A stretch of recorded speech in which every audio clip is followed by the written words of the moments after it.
কিশোরগঞ্জের হোসেনপুরে জাতীয় বিপ্লব ও সংহতি দিবস পালিত হয়েছে। হোসেনপুর পৌর বিএনপির উদ্যোগে মিষ্টিপট্রি মোড় থেকে মিছিলটি শুরু হয়ে শহরের প্রধান প্রধান সড়ক প্রদক্ষিণ করে হাসপাতাল মোড়ে গিয়ে শেষ হয়। এ সময় উপস্থিত ছিলেন উপজেলা বিএনপির যুগ্ম আহ্বায়ক আবুল হাশিম সবুজ,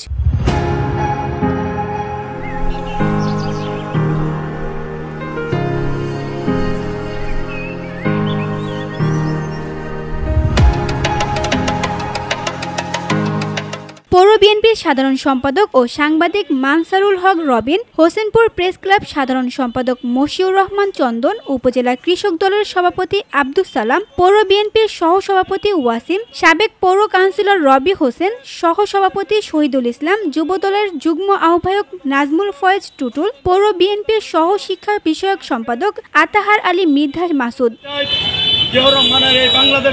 আলোচনায় বক্তারা বলেন, বিএনপির ভারপ্রাপ্ত চেয়ারম্যান তারেক রহমানের আদর্শিক ও গঠনমূলক রাজনীতি আজকের প্রজন্মের জন্য দিক নির্দেশক। তারা দেশকে তারেক রহমানের নেতৃত্বে গড়ে তোলার প্রত্যয় ব্যক্ত করেন এবং বিএনপি ও এর অঙ্গ ও সহযোগী সংগঠনের নেতাকর্মীদের ধানের শীষের বিজয় অর্জনের লক্ষ্যে ঐক্যবদ্ধভাবে কাজ করার আহ্বান জানান। VOD Bangla news desk.